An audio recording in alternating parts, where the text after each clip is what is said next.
شہر لاہور ایک تاریخی شہر ہے جو صدیوں پہلے دریائے راوی کے کنارے تعمیر کیا گیا۔ شہر لاہور کے 13 تاریخی دروازے کیا ہیں، آئیے جانتے ہیں۔ لاہور جو کہ پنجاب کی ثقافت کے مختلف رنگ لیے اپنی مثال آپ ہے، تاریخی حوالے سے بھی اپنی ایک خاص حیثیت رکھتا ہے۔ کھانے، موسیقی، پہناوے، الغرض ہر شے میں لاہور کا اپنا ایک رنگ چھلکتا ہے۔ صدیوں پہلے شہر کی تعمیر کے بعد جب اس کو فتح کرنے کے لیے حملے شروع ہوئے تو اسے ایک اونچی دیوار پر مبنی 4 دیواری سے محفوظ کر لیا گیا۔ اس 4 دیواری کے 13 دروازے تھے۔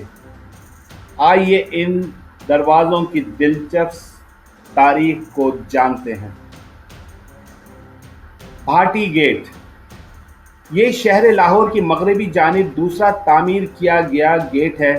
اسے برطانوی دور میں مسمار کر کے دوبارہ تعمیر کیا گیا۔ یہ وقت گزرنے کے ساتھ ساتھ کاروبار کا مرکز بھی بن گیا۔ بھاٹی گیٹ کے رہائشیوں کا کہنا ہے کہ وقت کے ساتھ بڑھتی آبادی کی وجہ سے بھاٹی گیٹ کے اندر کی ثقافت بھی بدل چکی ہے۔ ایک وقت تھا جب لوگ ایک دوسرے کو جانتے تھے اور گھل مل کر رہنے کو ترجیح دیتے تھے۔ وقت گزرنے کے ساتھ ساتھ جینے کے طور طریقے بھی بدلتے گئے اور اب لوگ اپنی زندگی کو رازداری کے ساتھ جینا پسند کرتے ہیں اور گھل مل کر رہنے کی قدیمی ثقافت معدوم ہو چکی ہے۔ ٹکسالی گیٹ، یہ لاہور کی مشہور زمانہ گوال منڈی اور فوڈ اسٹریٹ کے قریب واقع تھا۔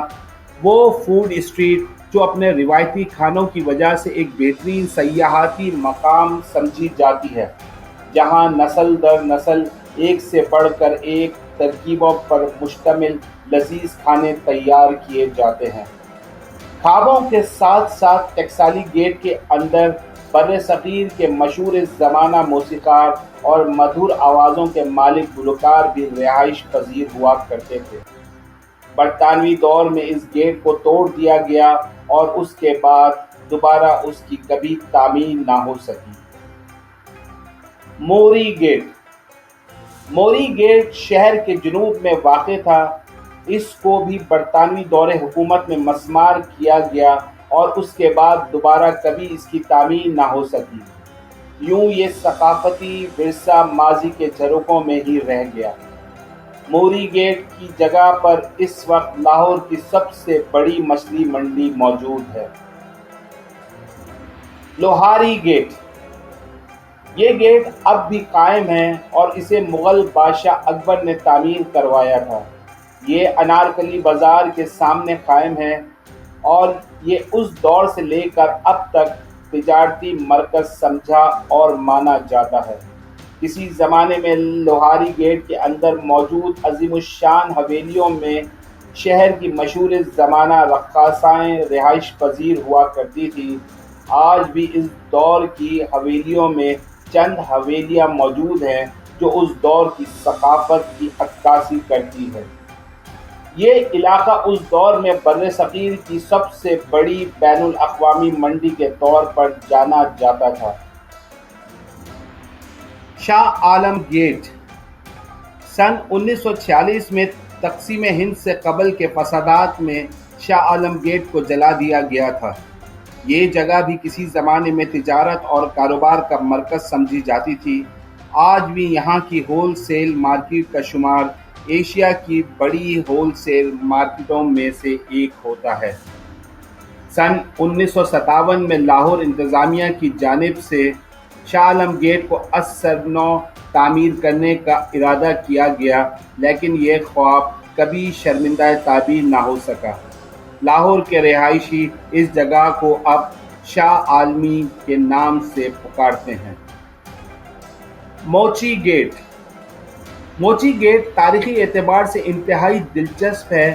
یہ جگہ کسی زمانے میں شہر کی آرڈیننس فیکٹری کے طور پر استعمال ہوا کرتی تھی۔ یہاں پر اس دور کا جنگی ساز و سامان تیار ہوا کرتا تھا، جیسے کہ تلواریں، نیزے اور تیر کمان وغیرہ۔ موچی گیٹ کو بھی انگریزوں کی جانب سے تباہ کیا گیا۔ اب موچی گیٹ کی جگہ پر موجودہ دکانیں موجود ہیں جہاں ڈرائی فروٹ، آتش بازی اور دیگر ساز و سامان بیچا جاتا ہے۔ اکبری گیٹ۔ اکبری گیٹ لاہور کے مشہور دروازوں میں سے ایک دروازہ تھا۔ اس مقام سے ایسٹ انڈیا کمپنی نے مرچوں کی خرید و فروخت کا کاروبار شروع کیا تھا۔ مغل دور میں یہاں پر مرچوں کی بہت بڑی منڈی ہوا کرتی تھی۔ آج بھی یہ جگہ مرچوں اور دالوں کی خرید و فروخت کی بڑی منڈی سمجھی جاتی ہے۔ یہ گیٹ بھی برطانوی دور حکومت میں تباہ کر دیا گیا تھا۔ دہلی گیٹ۔ دہلی گیٹ بھی لاہور کے مشہور دروازوں میں سے ایک ہے اور یہ شہر کے مشرقی جانب واقع ہے۔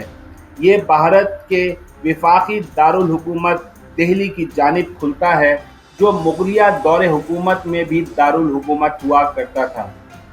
انتظامیہ کی جانب سے یہ گیٹ رات کے وقت روشن کیا جاتا ہے، جو دیکھنے والوں پر سحر طاری کر دیتا ہے۔ کشمیری گیٹ۔ کشمیری گیٹ لاہور کی شان و شوکت بڑھانے میں منفرد مقام رکھتا ہے۔